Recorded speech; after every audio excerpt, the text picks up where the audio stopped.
ഇനി നമ്മൾ ഓർത്തിരിക്കേണ്ട ഒരു പ്രധാനപ്പെട്ട നിയമമാണ് എക്സ് പോസ്റ്റ് ഫാക്ടോ ലോ. ഇത് സാധാരണയായിട്ട് നമ്മൾ വളരെ ശ്രദ്ധിച്ച് കൈകാര്യം ചെയ്യുന്ന ഒന്നാണ്. അതായത് make something illegal that was illegal at the time of it was done. നമ്മൾ ചെയ്യുന്ന കാലത്ത് അതൊരു നിയമപരമായിട്ട് നമുക്ക് ചെയ്യാൻ പറ്റുന്നതാണെങ്കിലും പിന്നീട് അത് ഇല്ലീഗലായിട്ട് മാറുമ്പോൾ നമുക്കതനുസരിച്ചുള്ള പണിഷ്മെൻറ്റ് കൂടുതൽ കിട്ടുന്ന ഒരു നിയമമാണ് ശരിക്കും എക്സ് പോസ്റ്റ് ഫാക്ടോ ലോ എന്ന് പറയുന്നത്. അപ്പോൾ അതിന് ഈ എവിഡൻസ് വളരെ ഇമ്പോർട്ടൻ്റ് ആണ്.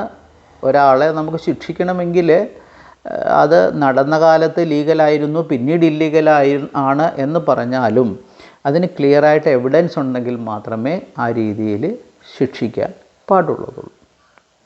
അതുപോലെ വേറെ ഇമ്പോർട്ടൻ്റ് ആയിട്ടുള്ള വേറൊരു കാര്യം കൂടെ നമ്മുടെ കോൺസ്റ്റിറ്റ്യൂഷനിലുണ്ട്.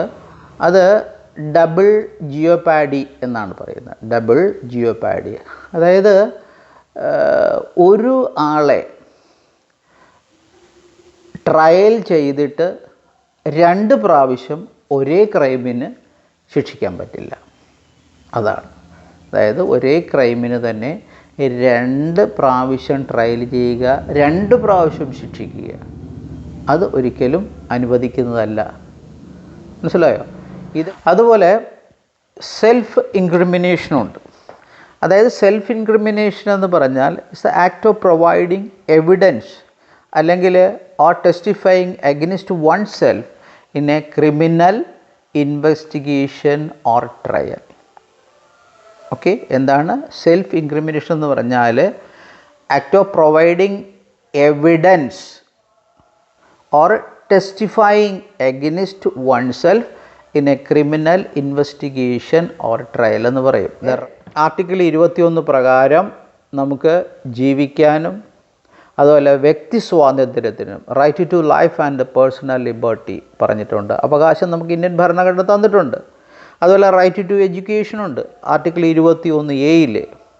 അതുപോലെ protection against arrest and detention of certain cases article 22 പറഞ്ഞിട്ടുണ്ട്. നമ്മൾ ഏതെങ്കിലും ഒരു കാര്യത്തിന്, അത് ചില കേസുകളിൽ മാത്രമേ ഉള്ളൂ കേട്ടോ, അറസ്റ്റ് ചെയ്യാതിരിക്കാനായിട്ട് നമുക്ക് വിധി വാങ്ങിക്കാം.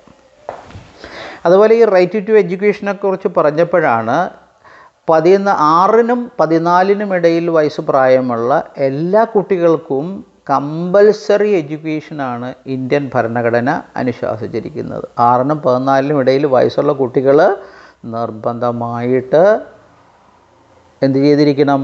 വിദ്യാഭ്യാസം നേടിയിരിക്കണം. അതിൻ്റെ ചെലവ് കേന്ദ്ര ഗവൺമെൻറ് വഹിക്കും. 6നും 14നും ഇടയിൽ പ്രായമുള്ള കുട്ടിയാണെന്നുണ്ടെങ്കിൽ.